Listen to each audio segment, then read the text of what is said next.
मिथुन राशि सितंबर के महीने में 6 बड़े बदलाव आपको देखने को मिलेंगे। आइए शुरू करते हैं राशिफल। आगे बढ़ने से पहले मैं आपको बता दूं, मिथुन वाले यह फलादेश लग्न कुंडली के अनुसार या अपने प्रचलित नाम के अनुसार समझ सकते हैं। अगर लग्न कुंडली है तो लग्न पे ही गोचर लगा करके देखिएगा। आगे बढ़ने से पहले मैं आपको बता दूं कि आपके कुंडली में ग्रहों की स्थिति काफ़ी अच्छी बनने वाली है, जिसके फलस्वरूप आने वाला सितंबर महीना आपका बढ़िया व्यतीत होगा। प्रत्येक क्षेत्र में कुछ न कुछ लाभ की प्राप्ति होते हुए आपको अवश्य दिखाई पड़ेगी। शुरू करते हैं राशिफल। अगर वीडियो बढ़िया लगे तो वीडियो को लाइक करके कमेंट बॉक्स में अपने इष्ट देवता का नाम लिखना मत भूलिएगा। शुरुआत करते हैं। सबसे पहले जानकारी देंगे उन व्यक्तियों के विषय में जो लोग नौकरी कर रहे हैं। तो आपके कुंडली में कर्म का मालिक ऑलरेडी दिग्बली हो करके बैठा है, जिसके फलस्वरूप नौकरी कैसी भी कर रहे हो, प्राइवेट या गवर्नमेंट जॉब, बढ़िया आपकी चलते हुए दिखाई पड़ेगी। कहीं कोई दिक्कत वाली बात नहीं है। नौकरी में किसी भी प्रकार का कोई भी व्यवधान उत्पन्न नहीं होगा, क्योंकि आपकी कुंडली में कर्म भाव बहुत ज़्यादा मजबूत बना हुआ है। अगर व्यापारियों की स्थिति देखें तो व्यापार की भी यही स्थिति दिखाई पड़ रही है। व्यापार में आपको समुचित मात्रा में लाभ होता रहेगा। चाहे आप पार्टनरशिप में व्यापार करते हो या आप सेल्फ का व्यापार करते हो, आपको बैक फुट पे नहीं आना पड़ेगा। विद्यार्थियों की यदि बात करें तो विद्यार्थियों के शिक्षा, उच्च शिक्षा में भी बहुत शानदार रिजल्ट मिलते हुए दिखाई पड़ेंगे। यहाँ पर भी आपके लिए प्लस पॉइंट बना हुआ है। तो 3 चीज़ों के लिए तो आपकी कुंडली यहाँ पे मजबूत हो जाती है। प्रेमी जोड़ों के प्रेम में सफलता मिलती रहेगी। 13 तारीख से थोड़ा आपको ध्यान रखना होगा, 13 सितंबर से, कि वैचारिक मतभेद अपने प्रेम में न होने दें तो आपके लिए अच्छा है।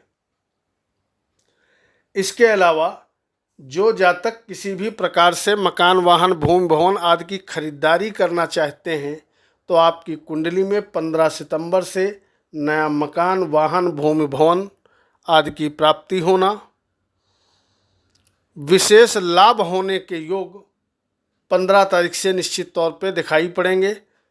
इस विषय में आप महाभाग्यशाली रहोगे। जो लोग किसी भी प्रकार से ज़मीन से जुड़ा हुआ कोई भी काम करते हैं, चाहे प्रॉपर्टी डीलिंग वगैरह हो या खेती बाड़ी हो, उनको विशेष लाभ 15 तारीख से मिलने लगेगा।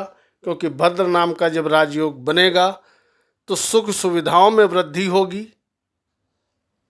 और सभी काम सुगमता से आपके बनते हुए दिखाई पड़ेंगे। आपके जीवन से संघर्ष समाप्त हो जाएगा। इसके अलावा उन व्यक्तियों की बात करें जो लोग शेयर मार्केट वगैरह में निवेश करते हैं, तो गोचर के अनुसार सुंदर योग बनेगा सितंबर के महीने में। खास करके 15 तारीख से बहुत अच्छा समय रहेगा। लेकिन अगर बाई बर्थ कुंडली आपकी स्ट्रांग है तो निश्चित तौर पे आपको अपना लक आजमाना चाहिए।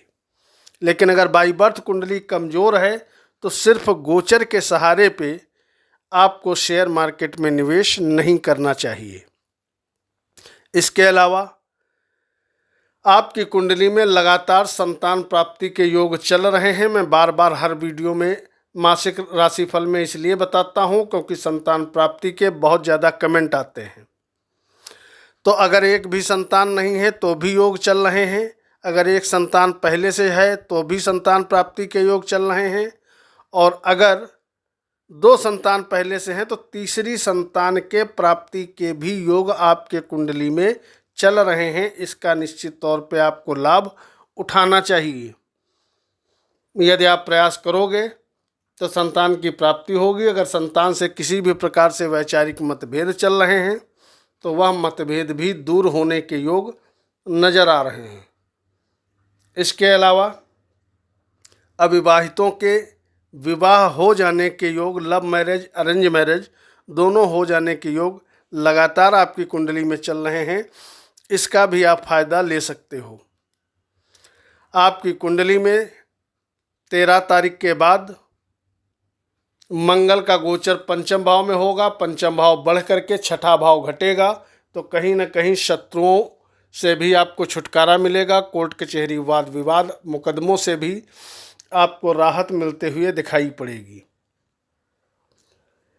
कोई भी नया काम कारोबार अगर आप शुरू करना चाहते हो तो आप शुरू कर सकते हो, कहीं कोई दिक्कत नहीं है। कोशिश करिएगा कोई भी नया काम आप करिए तो शुक्रवार के दिन या बृहस्पतिवार के दिन करें, ताकि आपको बैक फुट पर ना आना पड़े।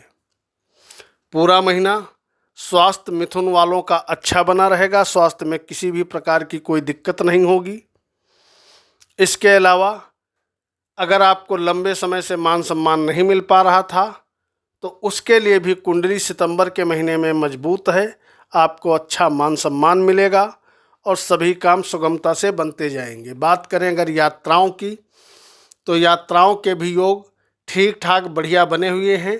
अगर आप यात्राएं करोगे तो कहीं पर भी आपको समस्या होते हुए दिखाई नहीं पड़ेगी, क्योंकि भाग्य, कर्म और चतुर्थ भाव, ये सभी भाव आपका फुली सपोर्ट कर रहे हैं। इसका आपको लाभ उठाना चाहिए। अगर बात करें उपाय की, तो ओम गंगणपतये नमः इस मंत्र का जप करना आपके लिए सर्वोत्तम उपाय रहेगा। और ये सितंबर में ही नहीं, हर महीने ही आपको यह उपाय करना चाहिए, बल्कि प्रतिदिन गणेश जी के कम से कम 51 बार मंत्र का उच्चारण करके ही घर से निकलना चाहिए।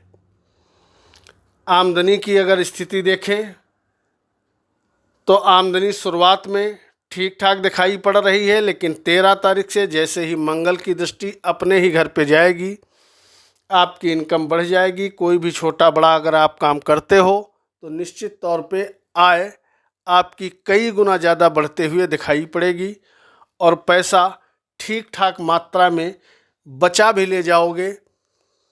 ऐसे भी योग नज़र आ रहे हैं। अब बचाना ना बचाना आप पर निर्भर करता है, क्योंकि सुख समृद्धि का भाव बढ़ रहा है। तो मान लिया अगर आप कहीं पे निवेश करते हैं मकान वाहन आदि में तो अलग चीज़ है, अन्यथा अगर आप चाहेंगे तो पैसा आपका बचता हुआ भी नज़र आएगा। ओवरऑल स्वास्थ्य, कैरियर, नौकरी, भाग्य सभी आपके साथ हैं। तो अगर कुछ करना चाहते हो तो कर डालो। समय की चाल आपके फेवर में सितंबर के महीने में रहने वाली है। कल मिलेंगे। मयंक त्रिपाठी को अनुमति दीजिए। नमस्कार।